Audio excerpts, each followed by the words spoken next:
né?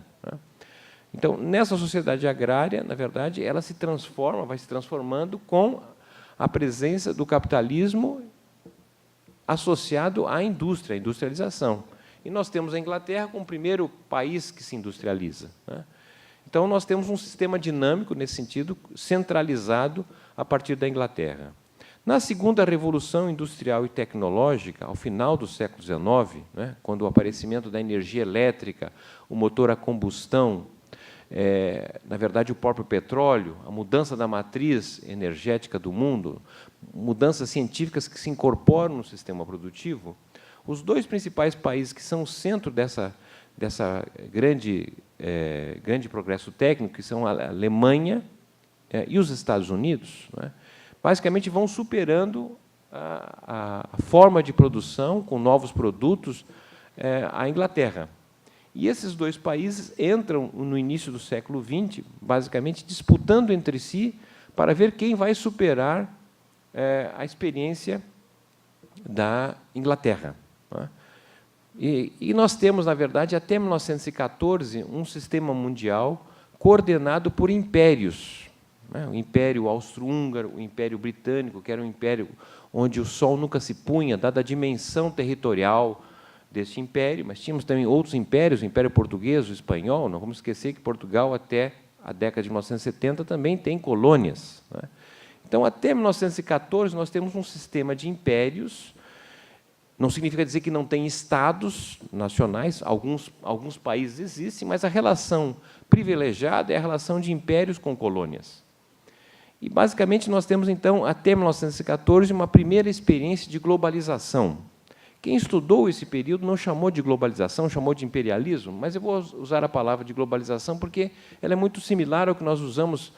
Os franceses vão gostar mais que seja mundialização, não é isso? Mas usamos aqui a perspectiva inglesa, vamos dizer assim, para usar o termo de globalização. Então, até a Primeira Grande Guerra Mundial, predominava justamente esse sistema que vem desde a segunda metade do século XVIII, aportado na Inglaterra, com a sua moeda, a libra esterlina, com as forças armadas inglesas e o progresso técnico derivado da Inglaterra, né? Mas, a partir de duas grandes guerras mundiais, a primeira, 1914, 1918, e a segunda, 1939, 1945, são guerras que, do ponto de vista econômico, visam justamente definir quem superaria a Inglaterra, seriam os Estados Unidos ou a Alemanha, né? Pois justamente foram os dois centros produtores da nova tecnologia, do salto industrial que passam as duas economias a apresentar. E, como sabemos, a Alemanha é derrotado nas duas grandes guerras mundiais, e que significa dizer, então, que os Estados Unidos se apresentam, ao final da Segunda Grande Guerra Mundial, como o centro dinâmico do mundo capitalista, porque ele, então, vai ter o melhor sistema produtivo, a base do progresso técnico, ele tem o principal exército e tem a principal moeda, que passa a ser o dólar, conversível ao ouro.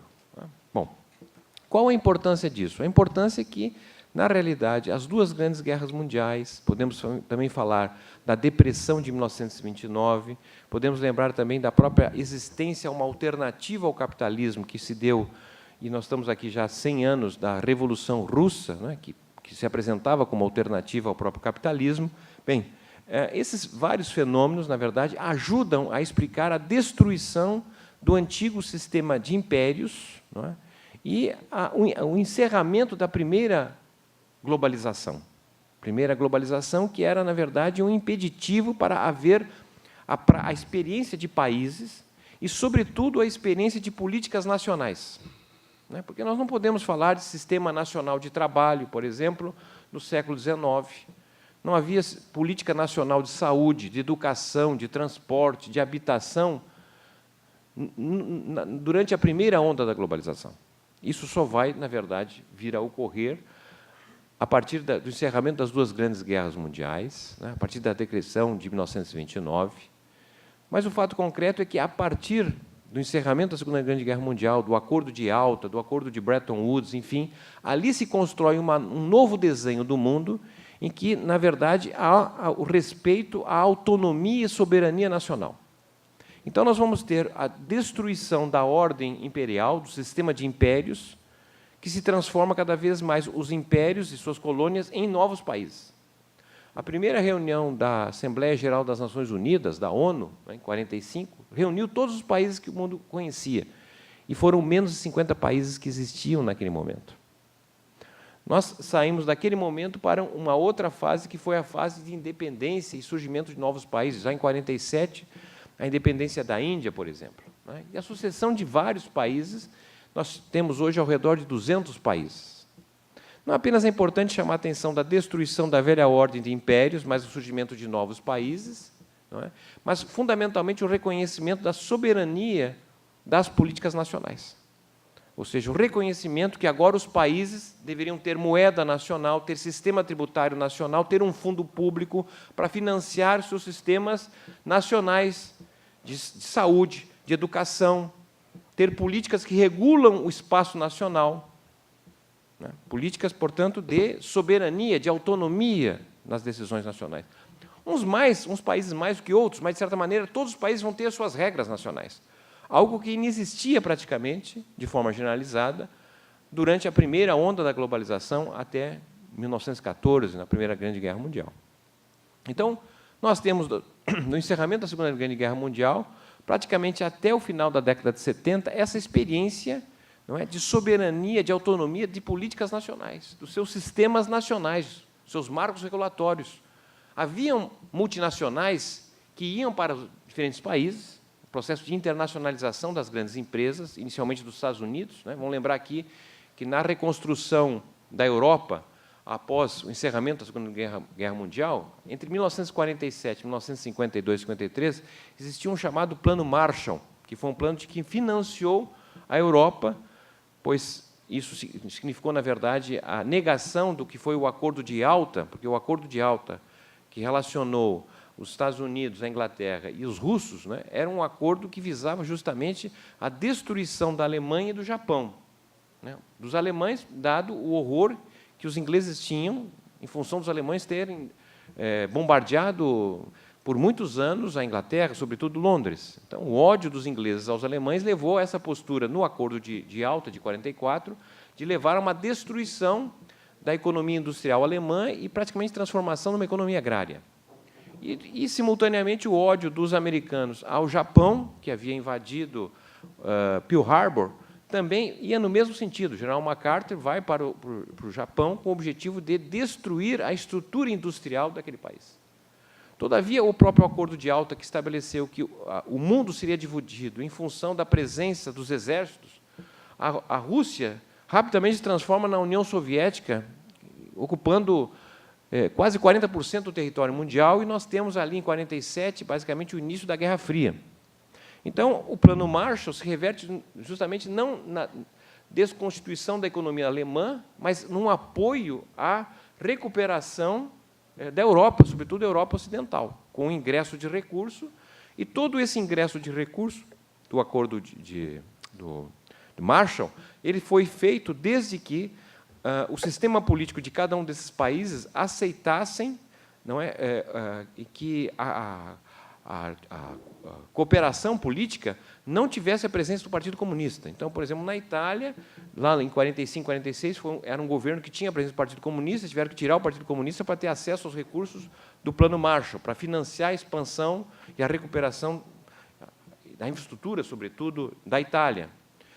E a segunda razão era de que, para acertar o Acordo de Yalta, era necessário a presença da empresa estadunidense, né, que virou o padrão de reconstrução das guerras. Ou seja, quando há uma guerra, os países que participam daquela frente na guerra, uma vez encerrada a guerra, aqueles países, as suas empresas são chamadas para reconstrução, não é? No caso do Iraque, mais recentemente, entre outros países. Então, nós temos ali a presença, pela primeira vez, da presença americana na Europa ao início do final da Segunda Grande Guerra Mundial. Não é?